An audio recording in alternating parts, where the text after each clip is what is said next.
क्या आपने कभी किसी ट्रांसफार्मर के ब्लास्ट मतलब फटने के बारे में सुना है?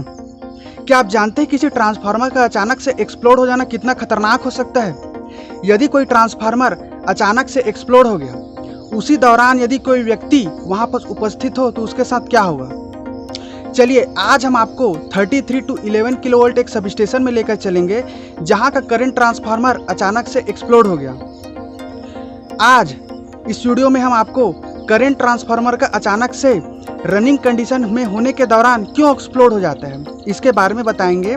साथ ही करंट ट्रांसफार्मर एक्चुअल में होता क्या चीज़ है और इसका कंस्ट्रक्शन कैसा होता है और इसके यूजेस क्या हैं इसके बारे में ही बताएंगे। एक और पॉइंट है दोस्तों, जो करंट ट्रांसफार्मर होता है वो एक मेजरिंग इंस्ट्रूमेंट है।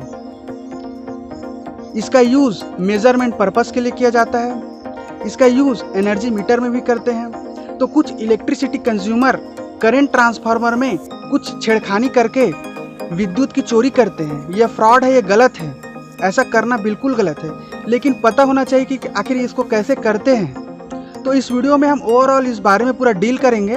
आप हमारे साथ बने रहिए। चलिए शुरू करते। नमस्कार दोस्तों, मैं धनंजय गिरी गोस्वामी, आप सभी का हमारे चैनल इंजीनियर्स गुरु में हार्दिक स्वागत है।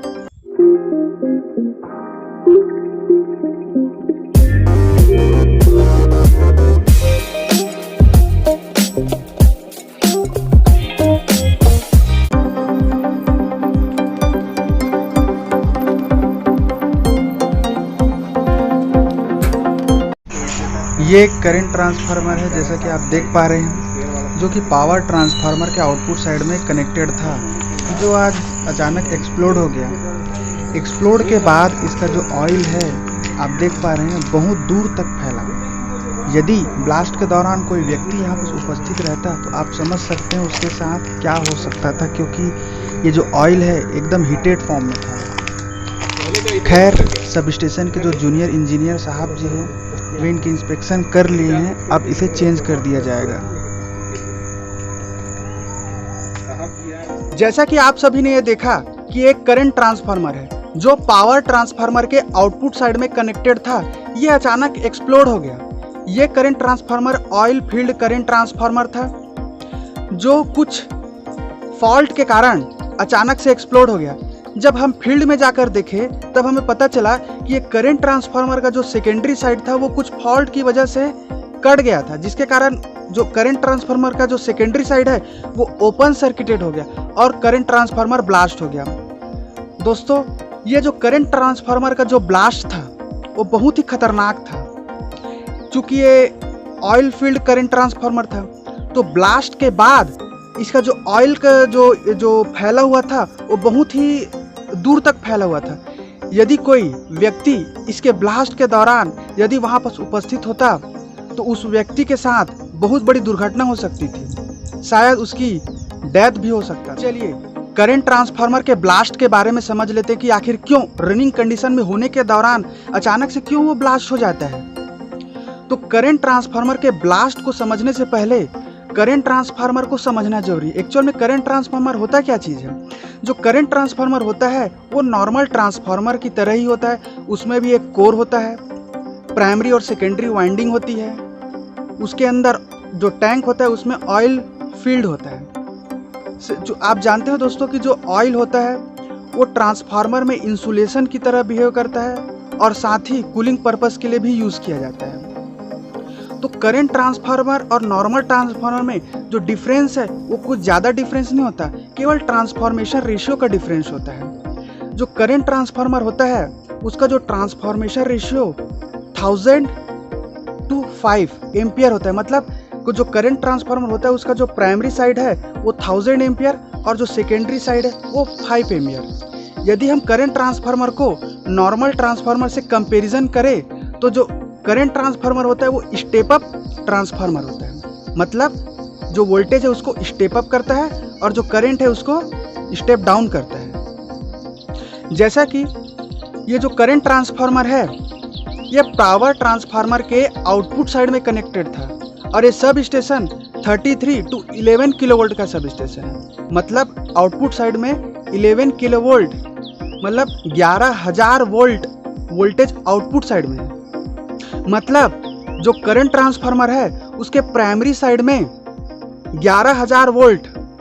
और ये जो करंट ट्रांसफार्मर है ये एक स्टेप अप ट्रांसफार्मर है। तो सेकेंडरी साइड यदि ओपन सर्किटेड हो गया तो ये जो वोल्टेज है उसको कितने मात्रा में स्टेप अप कर देगा। तो ये हाई वोल्टेज करंट ट्रांसफार्मर के सेकेंडरी साइड में अप्लाइड हो जाता है। और आप जानते हैं करंट जो ट्रांसफार्मर होता है उसका इक्वेशन क्या होता है, जो ईएमएफ इक्वेशन है वो 4.44A/N, मतलब जो वोल्टेज है वो फ्लक्स के डायरेक्टली प्रोपोर्शनल होता है। और फ्लक्स किस में सेटअप होता है, कोर में सेटअप होता है। तो जब हाई मात्रा में वोल्टेज सेकेंडरी साइड में अप्लाइड हुआ तो जो फ्लक्स है वो हाई मात्रा में सेटअप हो गया कोर में, जो लॉसेस क्रिएट कर दिया लार्ज अमाउंट में, एडी करंट और हिस्टेरिसिस लॉस। ये लॉसेस कोर को हीट कर देता है, मतलब जो लॉसेस है हीट के फॉर्म में बाहर आता है और कोर को हीट कर देता है। और कोर जो इतना हीट हो जाता है और जो ट्रांसफार्मर के अंदर में ऑयल भरा हुआ रहता है, तो ऑयल इतने मात्रा में हीट होता है कि वो वाटर की तरह बॉयल होना शुरू कर देता है और वो गैस में वेपोराइज होना चालू हो जाता है। और गैस में वेपोराइज हो इतना मात्रा में प्रेशर बनता है कि जो ट्रांसफार्मर को फाड़ देता है। इसी को हम करंट ट्रांसफार्मर का ब्लास्ट कहते हैं। तो करंट ट्रांसफार्मर के ब्लास्ट को समझना उतना ज़्यादा मुश्किल नहीं है, एकदम आसान है। करंट ट्रांसफार्मर एक मेजरिंग इंस्ट्रूमेंट है, मतलब करंट ट्रांसफार्मर और पोटेंशियल ट्रांसफार्मर इन दोनों का यूज़ मेजरमेंट पर्पस के लिए किया जाता है। करंट ट्रांसफार्मर करंट को मेजर करता है और पोटेंशियल ट्रांसफार्मर वोल्टेज को मेजर करता है। करंट ट्रांसफार्मर का जो यूज़ है वो सीरीज में करते हैं और पोटेंशियल ट्रांसफार्मर का यूज़ पैरेलल में करते हैं। तो आजकल जो इलेक्ट्रिसिटी जो डिपार्टमेंट है हर स्टेट का, जैसे हमारे इंडिया में हर स्टेट में अलग अलग इलेक्ट्रिसिटी बोर्ड है, तो वे लोग सीटी और पीटी को एक सिंगल यूनिट में यूज़ करते हैं, उसको हम कहते हैं मेजरिंग इंस्ट्रूमेंट। चलिए अब हम आपको सीटी से रिलेटेड कुछ चीज़ें दिखाते हैं। जैसा कि आप देख पा रहे हैं ये ऑयल फील्ड करंट ट्रांसफार्मर है जो कि सब स्टेशन में इंस्टॉल्ड है। ये करंट ट्रांसफार्मर करंट को मेज़र कर रहा है। ये एक पोटेंशियल ट्रांसफार्मर है जो कि पैरेलली कनेक्टेड है और ये वोल्टेज को मेज़र करता है।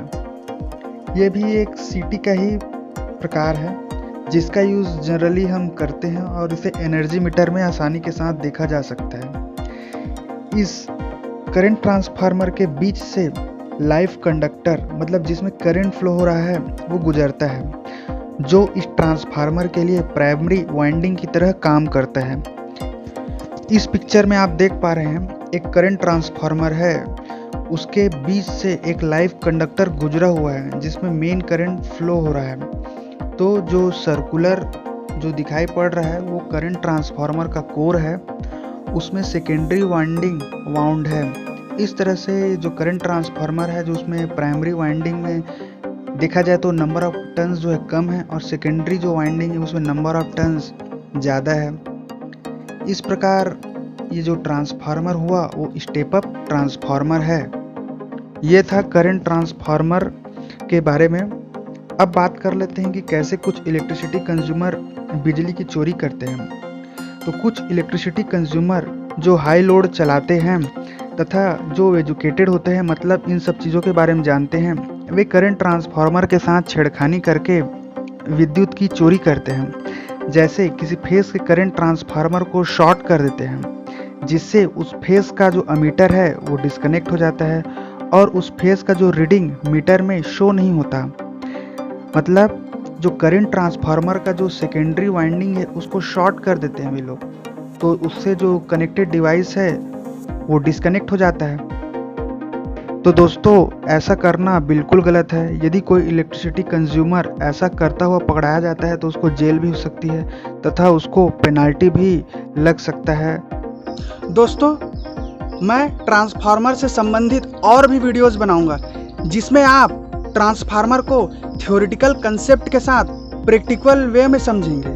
आपको इसको समझने के बाद आपको इंडस्ट्रियल फीलिंग होगा कि आप इंडस्ट्रीज में प्रेजेंट। तो दोस्तों इसी तरह के इंटरेस्टिंग थ्योरेटिकल कंसेप्ट के साथ इंडस्ट्रियल नॉलेज लेने के लिए आप हमारे साथ जुड़े रहिए। आप हमारे चैनल इंजीनियर्स गुरु को सब्सक्राइब कर लीजिए। ये वीडियो अच्छा लगा तो इसे लाइक कर लीजिए तथा इस वीडियो को अपने करीबियों दोस्तों के साथ शेयर कीजिए। यदि आपको इस वीडियो से संबंधित कुछ कहना हो तो कमेंट बॉक्स में कमेंट कर दीजिए। धन्यवाद। जय हिंद। है।